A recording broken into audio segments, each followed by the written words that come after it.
Okay, today I wanted to talk a little bit about Superman, but more specifically, all the Superman variants, the various retellings of this classic story. Superman, obviously, is still to this day probably the most popular comic book character or hero variant in existence. And it's been so for, approaching like 80 years or so now. So let's talk about the core Superman, this idea of God as man, which is really what he is. His meaning was really rooted in hope, compassion, power restrained by his ethics. Superman is the answer to the ancient riddle, what if the strongest being on earth was also the kindest? His power is unmatched, but his soul is humble, and he takes on, through the storytelling, a Christ-like figure. The Moses story, right? This is the immigrant God who chooses love over dominion. Now, looking at the name Superman, obviously meaning above or beyond, and man representing humanity. So he is beyond man or above man. And this is a clear echo of Nietzsche's Übermensch. But the twist is that the Übermensch was about transcending morality to create one's own values, whereas Superman does the opposite. He internalizes human morality and becomes a servant of it. So Superman is the American rejection of nihilism, a god who chooses humility over domination. Now, Superman was in some ways a response to fascism. He debuted in 1938 before World War II, but during the rise of Hitler, Mussolini, and Franco. And the name Superman existed in Nazi propaganda, but the creators flipped that script. And again, the creators were two Jewish immigrants or sons of immigrants who were living in Cleveland. They created Superman, who punches Nazis, who protected the vulnerable, and stood for justice. Their Superman was anti-Hitler. He was anti the Übermensch.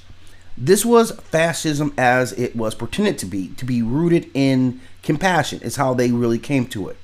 Looking further at him, the Clark Kent name, this is cultural code. Clark meaning soft, rural, Anglo-American. It's very much like Tom or Will.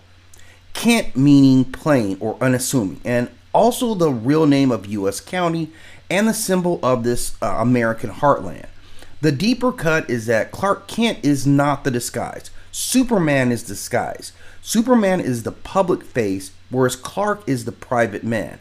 Kal-El plays Superman to inspire, but he is Clark at his core.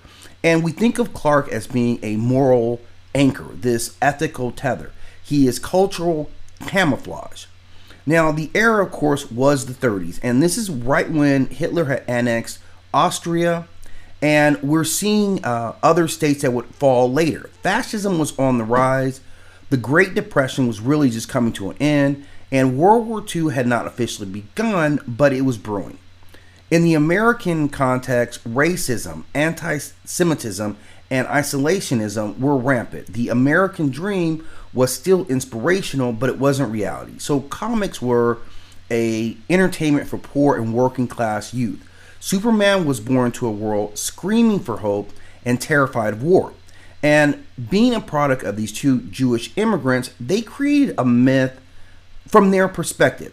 Krypton's destruction was an allegory for fleeing Europe to this rise of fascism. His secret identity was a simulation in plain sight. He has Moses parallels. He's sent in a vessel. He's raised by others. He grows up to liberate the oppressed. And even his real name, Kal-El, has Hebrew echoes. El meaning God, and Kal could be seen as being voice or light or vessel. So in a lot of ways, what they're saying is the voice of God or the light of God. It's not very subtle. This is a core of who he is. So as we move on to one of the more modern variants, we see Homelander, which is really narcissism wrapped up in a cape, right? He comes from the Boys series. He is the corporate Christ. He's not a savior. He is a brand. He is built in a lab. He is devoid of love. He is raised by applause. His story is Superman's rewritten by a fascist system of marketing. His justice is performative. His empathy is non-existence. His symbolic role is the danger of power without emotional development. His twist is that he is Superman, where Superman seeks truth, he manufactures it. He creates these scenarios in which he is a hero. And the name means a lot, right? Obviously, home meaning nation, native soil, comfort zone. These are the things that are important. Lander meaning one who comes, who claims, or protects the land. So none of this is lost. So Homelander is the protector of the nation. Homelander is also the claimer of the territory. So there's some manifest destiny within this type of phrasing. Now, and even the subtext of it, of what he says, Homelander, it sounds more like a military call sign or Homelander security program. And it all points to this one kind of point of American patriotism, which it invokes. It's the same as propaganda. It's bold, it's sterile, it's terrifying if you really stop and think about it. It's not just a name, it's a brand. Well, it's meant to make you feel safe while you're being surveyed, manipulated, or flat out vaporized. Now, Homelander plays directly into white American savior mythos. He's not just Superman in America, he is America. It's weaponized, it's narcissistic, it's a self-righteous version. The cape is a flag, the smile is marketing, the hero is national dominance dressed up in PR. He's not so much a person, he is a projection of how America sees itself and how it sells this image to others in a very brilliant way. Now, the era of his creation, now we'll start at both ends. In 2006, it's the comic book. 2019 became when the series launched, and we see some different versions. In 2006, the comic version was born on the backdrop of the Iraq War, the Abu Ghraib torture scandal, the rise of American exceptionalism backlash, and Homeland Security expanding powers post 9/11. This is the era of the Patriot Act paranoia. This is blind nationalism colliding with imperial guilt, and it's brilliantly done how they emphasize this thing, that he is seen as American power, seen as both heroic and horrifying depending on your side of the barrel. Now, the 2019 television debut coincides with the Trump era. Nationalism is on the ride, populism, fascist cosplay, and culture wars. We're living in an era of mass shootings and performative thoughts and prayers.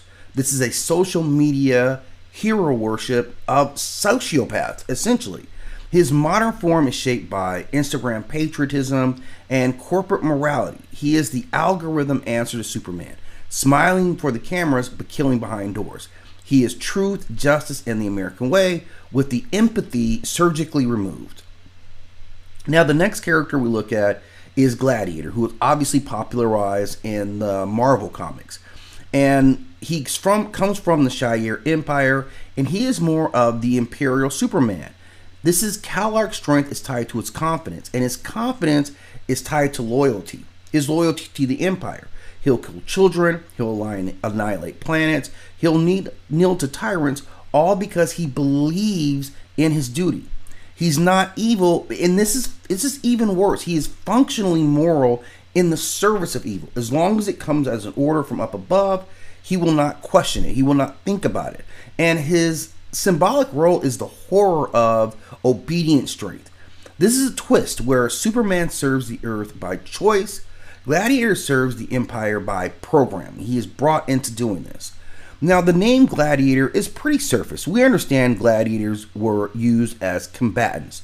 They served the Empire in the crowd as spectacles. They were often slaves of the political system. And that kind of is what he is. He is a weapon disguised as a warrior. And in Rome, the gladiators didn't own themselves. The Empire did. And that's what he is.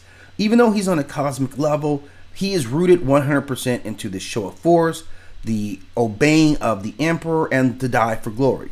But if we look deeper at his other name, Kallark, and this is really a kind of a respectful middle finger to the DC character, right? Combining his name, Kal and Clark, you get Kallark. And Kal-El, of course, is this godlike alien name, Clark Kent being this mortal humanity. But Kallark is all that, but no humanity, just strength. Obedience, he is a militarized godhood. So he's very different in what he represents. Now, he first appears in X-Men number 107, and this is in 1977. So we're just coming out of the Vietnam era, trauma, The distrust of government and military institutions is at a high. Sci-fi is booming with Empire versus Rebellion, and we see Star Wars is launched in that same year. The Cold War is still chilling the air, and comics are shifting from pure heroes to morally gray power structures.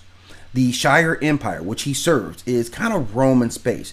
It's the British Empire on galactic steroids, and it's a stand-in for power structures that hide violence through bureaucracy and loyalty.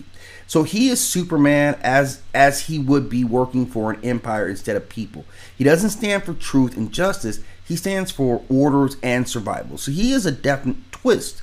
And again, his weaknesses are tied to his strength, his confidence. So as long as he believes in the empire and believes that he is morally doing the right thing, he's at the height of the power, which makes him more dangerous because he really flips Superman's inner compass. This is what he is. He is Kal-El's strength rooted in morality, but Kallark's strength is rooted in his faith in the chain of command. He doesn't ask questions to see if it's right. He's only going to be powered by what he feels he has to do, that they are always right, and so he will be their weapon against anyone weaker than them.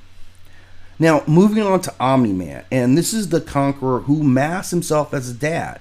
He comes, of course, from the Invincible universe, and he is 100% this genocidal colonizer. He pretends to be Superman for 20 years, a loving father, a heroic protector, but that's his camouflage. His species, the Viltrumites, are a fascist eugenics built on galactic domination. His love is real, but it's conditional. His moral compass was never earthbound. He's not Superman gone wrong. He's Superman done right by a fascist alien race. I do love your mother like a pet. So we have to remember that's one of the most significant things that he says. He is a symbol of colonial power disguised as his parental care. Superman protects the earth. Omni-Man prepares it for conquest.